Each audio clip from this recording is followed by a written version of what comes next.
이제 하랑이 보여드릴 시간도 없겠네요. 뭐, 그렇잖아요. 그리고 저희는 가까이 지내려고 하는데 이렇게 자꾸 뭐라고만 하시니까 저도 솔직히 마음이 안 좋아요. 그래서 하랑이 안 보여주겠다는 거야? 그걸 원하시는 거 아니에요? 참, 그러려면 그래라. 네? 안 보여줘도 되니까 이젠 전화하지 마. 아빠! 오늘 이야기 속 주인공은 63세 원종환 씨입니다. 그리고 그의 아들과 며느리에 관한 이야기이죠. 원 씨는 마음속에서 손주를 지워버리기로 했습니다. 원 씨도 아내도 무척 애틋했던 첫 손주였습니다. 특히나 아내는 어릴 때 직접 키워주기까지 했었죠. 그럼에도 잊어야겠다고 생각한 이유는 순전히 아들과 며느리 때문이었습니다. 귀한 자식이라며 애지중지하고 아이에 관해선 예민하게 구는 건 이해가 갔습니다. 하나밖에 없는 자식이니 그럴 수 있었습니다. 하지만 그렇다고 애 봐준 부모를 탓하고 툭하면 애를 못 봐도 좋냐는 말을 하는 아들 며느리.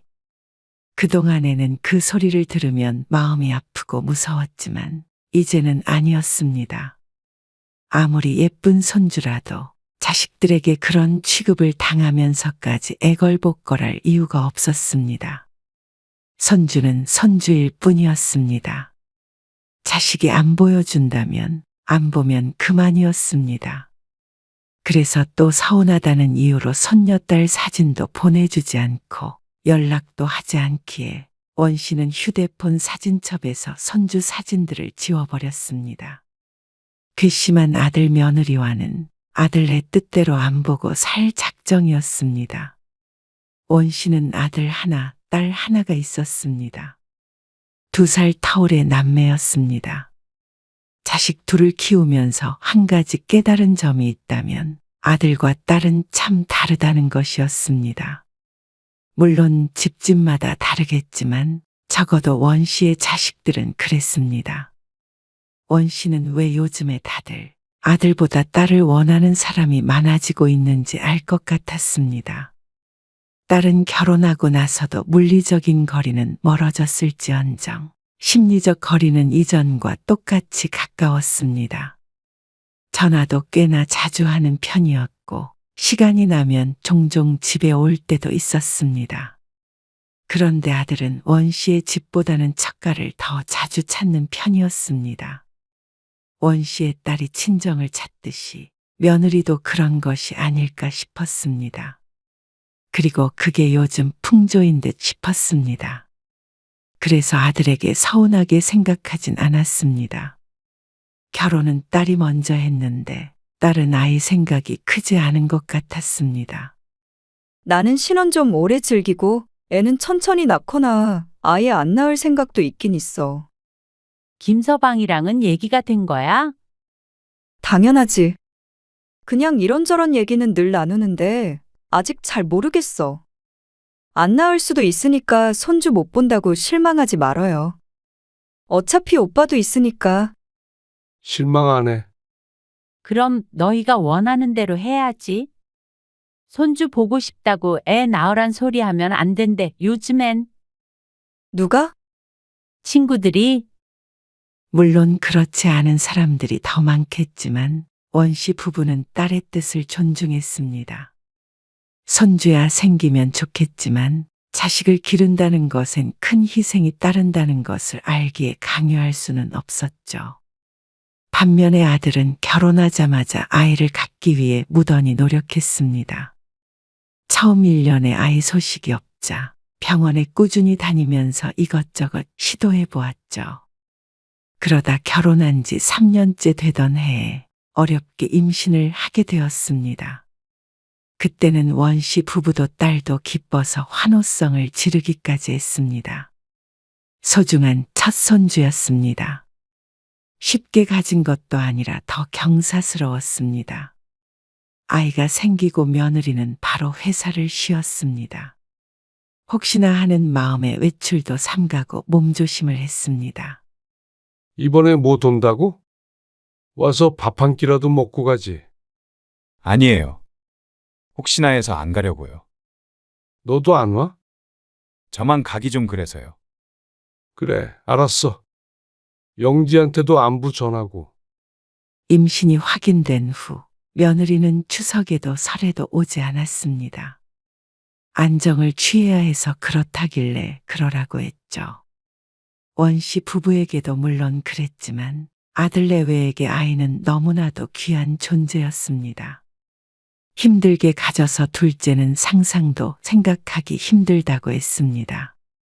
원씨에게는 첫 손주이자 유일한 손주가 될 수도 있는 것이었습니다. 아내도 손녀딸을 사랑했고 원씨의 딸도 하나밖에 없는 조카를 예뻐했습니다. 하지만 그만큼 먼 존재였습니다. 그럼 이제 언제 보러 갈 수 있는 거야? 며느리가 산후조리원에서 나왔다는 소식을 듣고는 원씨가 아내에게 물었습니다. 그런데 아내조차도 고개를 저으며 아직 알 수 없다고 했습니다. 언제 오란 소리 안 해? 뭐, 한두 달 더 있다가 가면 되나?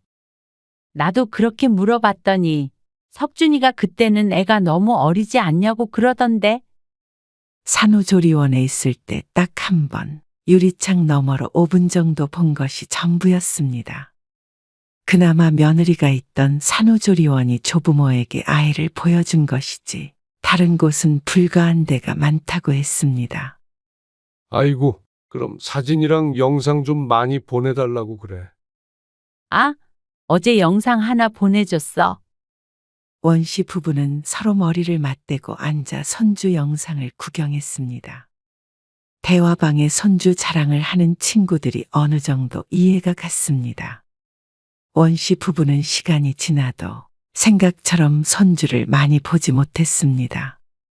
한번 애를 보러 가겠다고 해도 손님이 오면 며느리가 힘들어 한다며 아들 선에서 거절당하기 일쑤였습니다. 그러니 슬슬 빈정이 상할 지경에 이르렀는데 명절에 아들 며느리가 손주를 데리고 원씨의 집에 찾아왔습니다. 서운하던 것도 모두 잊어버렸죠. 어머나, 코 오뚝한 거 봐. 엄마 아빠가 인물이 좋으니까 애도 벌써부터 미모가 보여. 당신 손녀딸이니까 그렇게 보이는 거 아니야? 당신 눈엔 안 그래? 예쁘지? 당연히. 아이고, 내 정신 좀 봐. 밥 차려야 하는데 애만 보고 있었네. 아내가 자리에서 일어나며 말했습니다. 부엌으로 향하지만 눈은 아이에게서 떨어질 줄 몰랐습니다. 아들 며느리와 오랜만에 맞는 명절이기 때문에 아내가 일찍부터 미리 음식을 준비해 놓은 상태였습니다. 애 낳은 지 오래되지 않은 며느리에게는 물 한 잔도 뜨게 하지 않았습니다. 몸조리를 그래도 1년은 꽉 채워서 해야 해. 처음 3개월간은 안사돈이 올라와서 봐주었는데 바깥사돈의 건강이 좋지 않아 이젠 며느리 혼자 애를 봤습니다. 아내는 그게 안쓰러워서 늘 들여다보고 싶어 했지만 며느리가 그다지 원하지 않아 했습니다. 아무래도 시어머니가 오면 애 보는 것보다 눈치 보는 게 더 힘들어서 그렇겠지? 애는 안 키워봤지만 딸이 며느리의 심리라며 알려주었습니다. 그러자 아내도 고개를 끄덕였죠. 그렇긴 하겠지? 그래서 애써 서운한 마음을 달랬습니다. 원씨도 손녀딸 좀 원 없이 보고 싶은 마음이 있었습니다. 하지만 딸의 말처럼 괜히 아들 내외에게 부담이 될까봐 찾아가는 대신에 사진 영상을 볼 때가 더 많았습니다. 그러다 아이가 돌이 지났을 때 아내는 아들에게서 뜻밖의 부탁을 받게 되었습니다. 아이를 봐달라고? 네. 영지도 곧 복직해야 해서요. 어린이집 보낸다면서? 근데 애를 어린이집에 너무 오래 둘 수는 없을 것 같아서요. 영지도 불안해하고요. 며느리가 아이를 어린이집에 길게 보내고 싶어 하지 않는다고 했습니다. 복직하는 것도 어쩔 수 없이 눈물을 머금고 하는 거지만 귀한 자식 방치하는 것 같아서 슬퍼한다고 했습니다. 안사돈이 안 되니 아내에게까지 차례가 온 것 같았습니다. 하지만 손주는 예쁘기도 하고 도와주고 싶은 마음도 있었지만 아내도 일을 하고 있었습니다. 5년 전까지 꽃집을 하다가 손님을 대하는 것에 스트레스를 받아서 머리가 한 움큼씩 빠진 뒤로는 가게를 접었습니다. 그런데 우연한 기회에 공공기관에서 어르신들에게 꽃꽂이를 가르치는 강사 일을 하게 되었습니다. 큰 돈을 버는 건 아니어도 보람도 느끼고 즐거워했습니다. 그런데 아이를 봐주게 되면 일에 지장이 컸습니다. 엄마 일을 그만둘 수도 없고, 그리고 손목도 안 좋아서 하랑이 봐주긴 힘들 거야. 차라리 하루에 몇 시간씩 사람을 쓰는 게 나을 것 같은데. 그러자 아들은 무척 서운해했고 며느리는 펄쩍 뛰었습니다. 어떻게 모르는 사람한테 귀한 딸을 맡기느냐며 말이죠.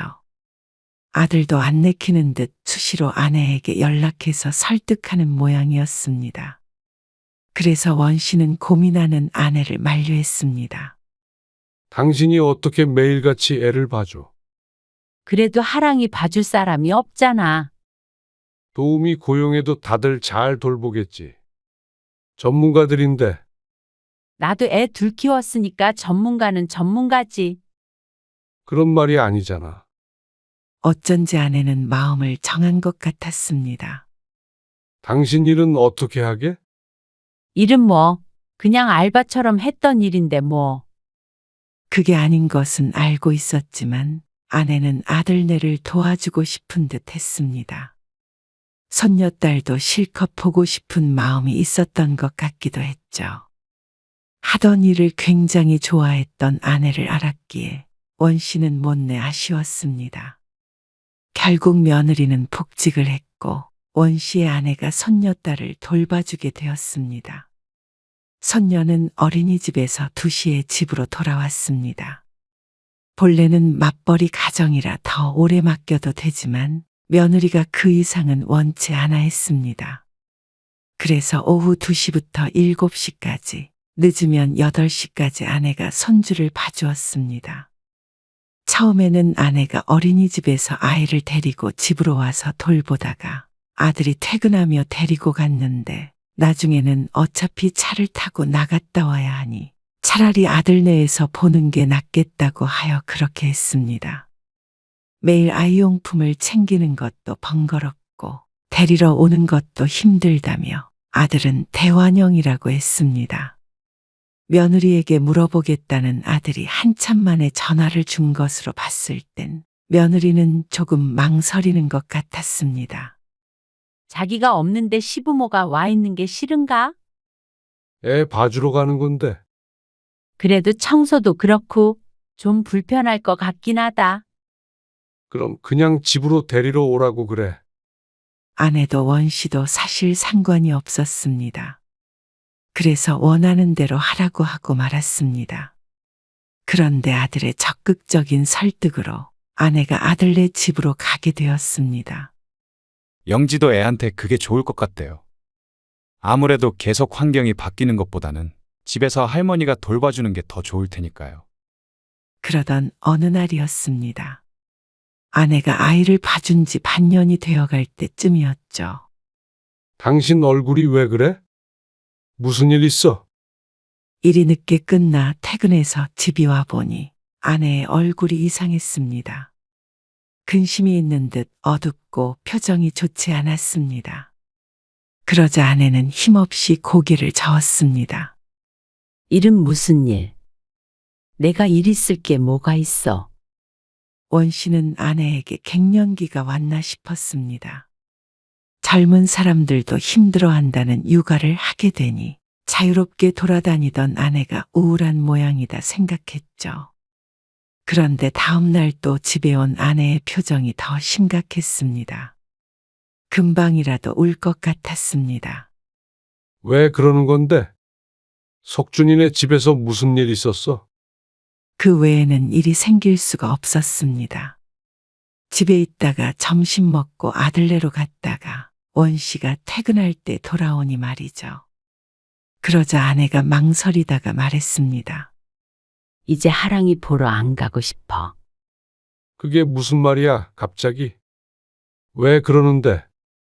그렇게 좋아하던 아내가 죽상을 하고 말했습니다. 하랑이가 어제 좀 다쳤거든? 뭐, 많이 다쳤어? 아니, 많이 다쳤으면 당신한테 얘기를 했겠지. 그게 아니라 목덜미가 좀 긁혔어. 장난감이 깨졌는데 모르고 가지고 놀다가. 병원 갈 정도야? 아니, 그 정도는 아니고. 피가 조금 배어나와서 연고 바르고 상처에 붙이는 스티커 붙여줬어. 그래서 그래? 애들이 놀다 보면 다칠 수도 있는 거지. 그거 가지고 왜 죽상을 하고 있어? 무슨 큰일이라도 난 줄 알고 놀랐던 가슴이 진정이 됐습니다. 하지만 이어지는 아내의 말에 화들짝 놀랐습니다. 근데 그거 가지고 하랑이 엄마가 애를 어떻게 본 거냐고 막 화를 내는 거야, 어제. 뭐, 애 얼굴에 상처 남으면 내 책임이라고 그러면서. 말을 하면서도 울컥하는지 목소리엔 물기가 가득했습니다. 황당했습니다. 크게 다친 것도 아니고 밴드로 해결할 수 있는 상처를 가지고 애를 봐준 시부모에게 그런 말을 하나 어이가 없었습니다. 애를 보다 보면 어떻게 상처 하나 없이 키우나 싶었죠. 물론 속상한 마음은 충분히 알지만 그래도 할 말이 있고 안 할 말이 있는데 참 너무했습니다. 어제 사과를 몇 번 했는지. 근데 오늘 또 갔는데 계속 그러잖아. 무서워서 못 보겠어. 또 다치면 어떡해. 원 씨는 아들에게 당장 전화를 걸었습니다. 그리고 한 소리를 했는데 아들도 다 아는 눈치였습니다. 그게 더 화가 났습니다. 알면서도 며느리가 그런 말을 하도록 놔뒀다는 사실이 말이죠. 너희 그러는 거 아니야. 엄마도 희생해 가면서 애 봐주는 건데. 하랑이 조금 다쳤다고 엄마한테 그런 말 하면 안 되지. 아, 그게 죄송해요. 좀 이해해 주세요. 하랑이 엄마가 너무 놀라서 그런 거예요. 진심은 아니에요. 물론 속상하겠지. 근데 애 봐주던 네 엄마도 속상할 거 아니야? 근데 거기다 대고 책임이 어쩌고 저쩌고 해? 그런데 전화기 너머로 며느리가 뭐라고 흐느끼는 소리가 들렸습니다. 애기, 상처하는 소리였습니다.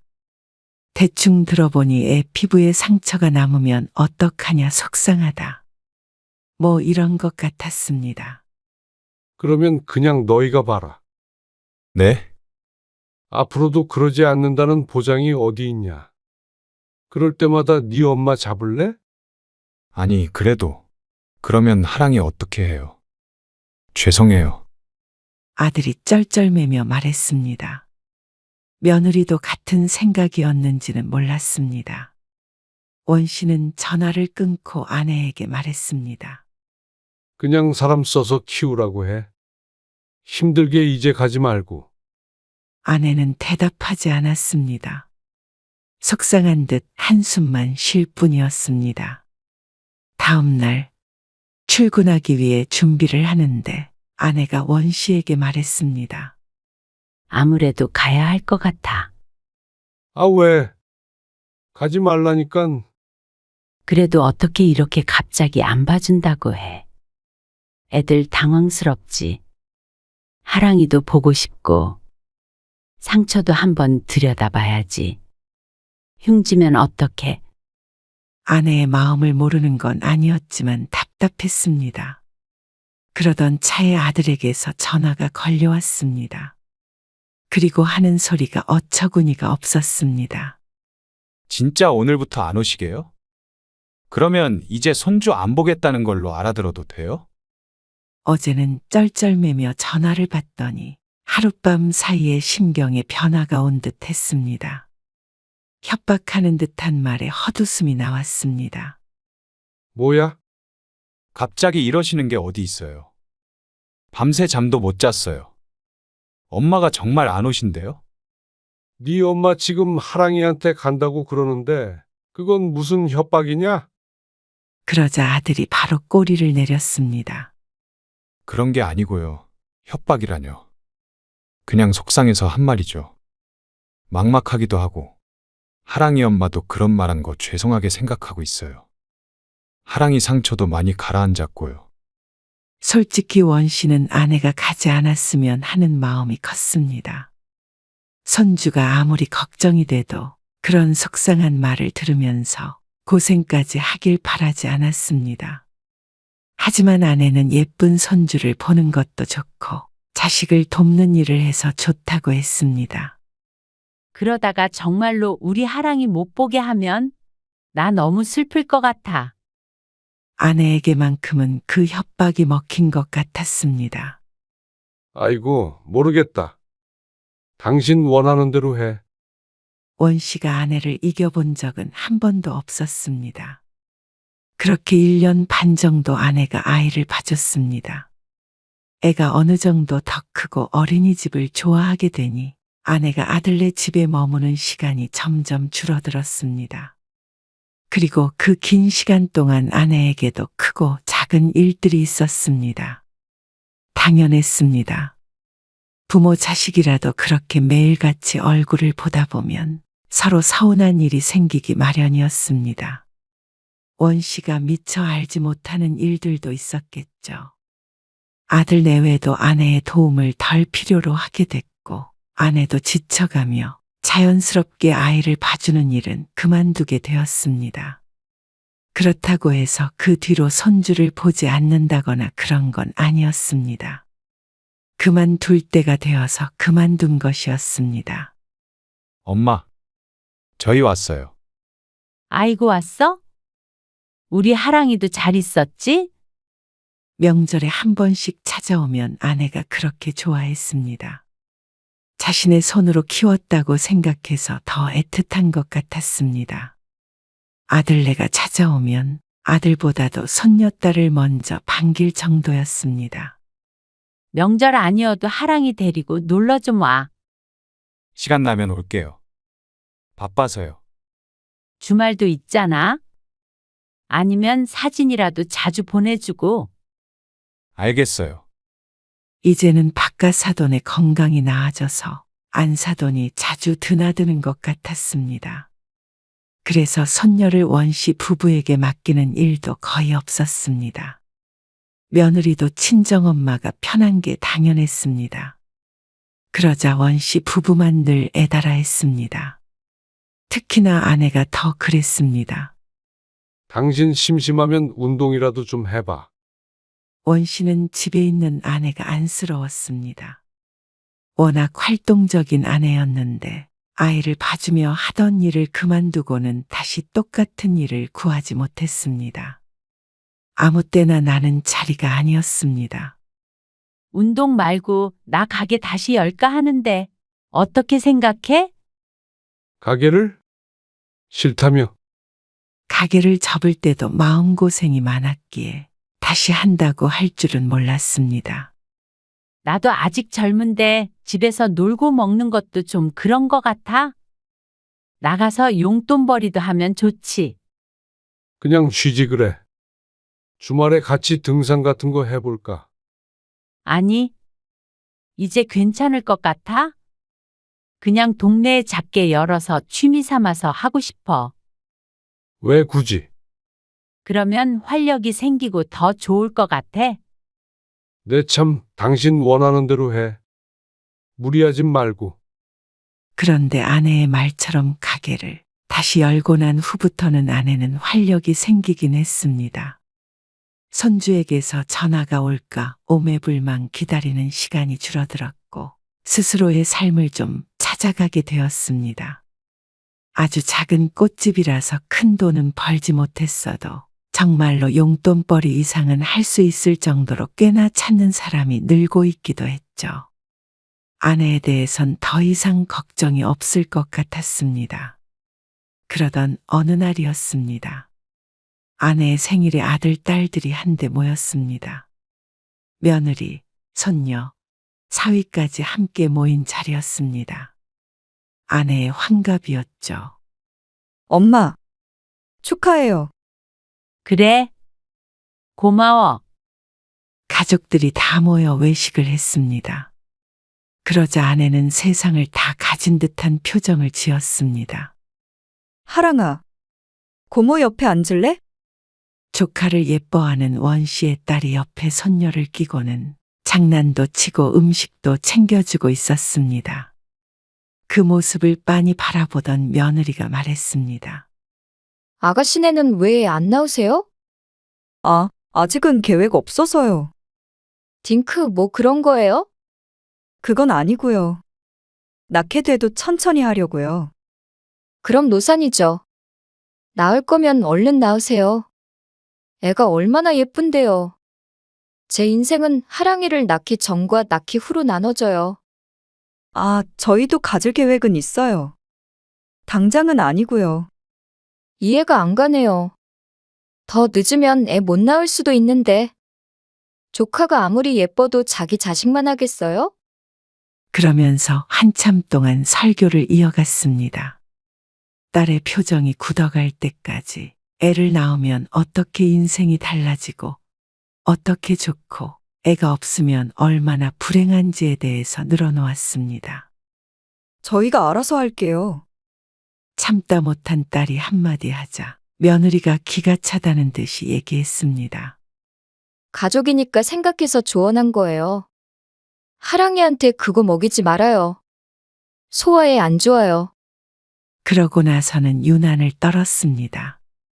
나중에는 조카 옆에 찰싹 붙어 있던 딸이 멀찍이 떨어져 앉았을 정도였습니다. 오랜만에 만난 조카가 반가웠는데 며느리가 못마땅하게 생각하는 것 같았습니다. 이후로는 딸이 조카는 건드리지도 않고 식사를 마치고 가버렸습니다. 기분이 상했다는 걸 며느리만 빼고 다 아는 것 같았습니다. 그런데 한두 달쯤 흐른 어느 날 아들에게서 연락이 왔습니다. 영지 말이에요. 엄마 꽃집에서 일하면 안 돼요? 뜬금없는 아들의 말. 사실 영지가 회사 그만둘까 생각하고 있거든요. 하랑이도 커가는데 맞벌이 하다 보니까 애를 돌볼 시간이 너무 없어요. 애 교육에도 그다지 안 좋을 것 같고요. 그렇다고 아주 그만둘 수는 없으니까 시간이 좀 자유로운 일을 하면 좋지 않을까 해서요. 그래서 아내의 꽃집에서 며느리가 일을 했으면 한다는 말이었습니다. 아니, 근데 그 조그만 데서 직원이 뭐가 필요하다고 그래? 그래도 손님 많다고 그러셨잖아요. 영지도 일도 좀 배워보고 하면 좋지 않을까요? 그러다가 창업을 해도 좋을 것 같고요. 직원으로 일하다가 꽃집을 차릴 생각도 있는 것 같았습니다. 비록 아내가 하는 일이지만 원 씨는 그 분야는 잘 알지 못했습니다.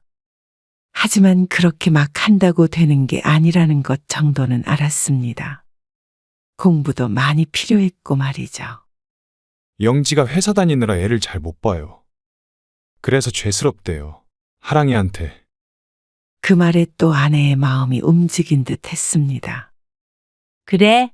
사정이 그러면 일도 알려주고 하면 되지. 인터넷으로 하는 것도 하랑이 엄마한테 부탁하면 되겠다. 딸이 인터넷으로 꽃을 파는 일을 도와주고 있었는데 그걸 며느리에게 맡기면 되겠다고 했습니다. 일이 너무 커지는 것 같아서 원 씨는 걱정스러웠습니다. 소소하게 취미 정도로 하라고 했더니 며느리까지 뛰어들 줄은 몰랐죠. 하지만 며느리는 금방 직장을 그만뒀습니다. 오전 10시부터 5시까지 일하기로 약속하고 아내의 꽃집으로 출근했습니다. 하지만 그날 이후로 아내의 얼굴이 나날이 어두워져 갔습니다. 꼭 지난 날에 아들네 집에서 아이를 봐줄 때처럼 말이죠. 당신 요즘 왜 이렇게 한숨도 쉬고 그래? 가게에서 무슨 일 있었어? 진상 손님이라도 있었어? 아니, 진상이 있긴 있는데 하지만 그 진상이 며느리라는 아내. 자꾸만 손님이랑 트러블이 있고 그래. 뭐? 그리고 3시에 퇴근하는 거 있지. 5시까지 있기로 했는데 그런데 지난달 월급은 고스란히 줬다고 했습니다. 집안일도 하고 애 밥 차려줄 준비도 하고 해야 된다면서. 그래서 퇴근도 5시에 하라는 거잖아. 그것도 늦다는 거지. 이거 그게 일 가르쳐 주는 거야? 상전을 모시고 있는 거지. 진짜 그런 거 같아. 그런데 며느리가 출근한 지 3개월째 되는 날이었습니다.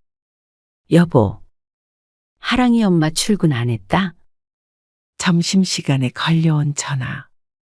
며느리가 무단으로 결근을 했다는 말이었습니다. 왜? 어제 일하는 거 가지고 주의를 줬더니 삐졌나 봐. 그런다고 갑자기 출근을 안 해? 왜 이렇게 책임감이 없어? 오늘 주문이 많아서 힘든데 일이 꼬였네. 아내가 긴 한숨을 내쉬었습니다. 전화는 해봤어? 안 받아. 참, 누가 시어머니고 누가 며느리인지 모를 일이었습니다. 석진이한테 전화해봐. 아니다. 내가 해볼게. 원 씨가 얼른 전화를 끊고 아들에게 연락을 했습니다. 다행히 아들은 전화를 받았습니다. 하랑이 엄마 출근 안 했다며. 너는 알 거 아냐. 아, 그게. 엄마 때문에 마음이 좀 상한 모양이에요. 네 엄마가 왜? 영지가 그냥 직원이 아니라 며느리잖아요.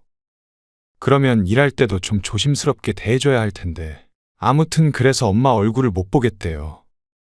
기가 막혔습니다. 며느리 대접 받을 거면 뭐하러 일을 하겠다고 한 건지 몰랐습니다. 필요하지도 않았던 직원 자리에 앉혔으면 적어도 일은 제대로 해야 하는 거 아닌가 싶었습니다. 아내는 오히려 며느리 때문에 일거리가 늘고 손님도 안 주는 스트레스를 받고 있는데 이건 누굴 위한 일인지 몰랐습니다. 역시나 붙어 있으면 남는 건 불화뿐인 듯 했습니다. 그러면 차라리 그냥 퇴근 시간 잃은 회사를 찾아봐라. 이게 뭐야? 네 엄마 정말 스트레스로 쓰러져. 아니, 엄마만 그런 게 아니고 영지도 힘들어 한다니까요. 아, 그러니까 서로 힘든 거 뭐하러 하냐? 꼭 꽃집이 하고 싶은 것도 아니잖냐? 그냥 편안하게 돈 벌다가 꽃집을 차리고 싶은 모양인 듯 했지만 세상사가 그렇게 쉽게 돌아가는 게 아니었습니다. 그걸 모르고 부모 덕을 보려는 아들 며느리, 게다가 덕 보는 줄도 모르고 모든 부모 탓만 하는 신보가 참 못됐습니다. 그러자 아들도 기분이 상했는지 또다시 해서는 안 될 말을 하고야 말았습니다. 영지 다시 회사 다니면 하랑이 보여드릴 시간도 없겠네요. 뭐? 그렇잖아요. 그리고 저희는 가까이 지내려고 하는데 이렇게 자꾸 뭐라고만 하시니까 저도 솔직히 마음이 안 좋아요. 그래서 하랑이 안 보여주겠다는 거야? 또 같은 협박이었습니다. 참, 그러려면 그래라. 네? 안 보여줘도 되니까 이젠 출근하지 말라고 전해. 아빠! 아들이 당황했지만 원 씨는 전화를 끊어버렸습니다. 아내에게 전했지만 아내는 원 씨를 나무라지 않았습니다. 아내도 지긋지긋한 모양이었습니다. 아들 며느리도 되도 않는 협박도 말이죠. 아들네는 연락이 없었습니다. 아마 원 씨 부부가 손주 때문에 결국에는 꺾일 거라고 생각하는 듯 했습니다. 하지만 그건 아들의 오산이었습니다. 나도 이제 걔네들 근처에도 가기 싫어. 좀처럼 이런 말을 하지 않는 아내가 싫다고 하면 말 다 했습니다. 딸도 한숨을 쉬며 이해하겠다는 듯이 말했습니다. 오빠가 더 나빠. 아들 며느리는 원씨 부부를 천하의 나쁜 부모처럼 말했습니다. 하지만 원씨는 아들이 야속했습니다. 손주 사진도 여러 번 말해야 한 번이나 보내줄까 말까 하는 것도 그렇고 부모 도움을 받아도 고마운 줄 모르는 것도 말이죠. 하랑이도 이제 안 봐? 안 보고 살면 안 보고 사는 거지. 아들네와 연락하지 않는 시간이 반년이 지나가자 원 씨는 휴대폰을 바꾸며 손주의 사진도 지워버렸습니다. 보통 때 같았으면 사진을 전부 옮겼을 텐데 이게 다 무슨 소용인가 싶었습니다. 안 보며 살면 손주라고 할 수도 없는데 말이죠. 그러던 어느 날 딸이 아이를 갖게 되었습니다. 사실 쪽 시험관하고 있었거든. 힘들어서 그만둘까도 몇 번 생각하기도 했고, 안 되면 엄마 아빠 실망할까봐 나중에 갖는다고 한 거야. 그러면서 겨우 가진 아이라며 울음을 터뜨리는 딸. 그래서 며느리가 아이 얘기를 했을 때 더 상처가 됐던 모양이라고 생각했습니다. 그런데 딸이 출산하기 전에 아들에게서 은근슬쩍 연락이 왔습니다. 딸과는 연락을 하고 지내기 때문에 모든 소식을 다 알고 있을 터였죠. 잘 지내셨어요? 보현이 소식 들으셨죠? 그래, 좋으시겠네요. 손주 생겨서. 남자아이라던데. 그래. 손자 생겨서 좋네. 그러자 아들이 잠시 침묵했습니다. 하랑이 안 보고 싶으세요? 많이 컸는데. 그걸 말이라고 하는지 몰랐습니다. 모르겠다. 사진도 다 지워서 어떻게 생겼는지 기억도 안 난다. 그러자 아들이 오히려 서운해했습니다. 첫 손주라 예쁘고 애틋했지만 그렇다고 애를 가지고 인질놀이를 하는 꼴은 더 보기가 싫었습니다.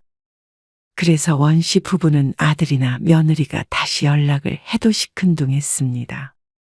그러자 아들네가 오히려 더 해달아했습니다.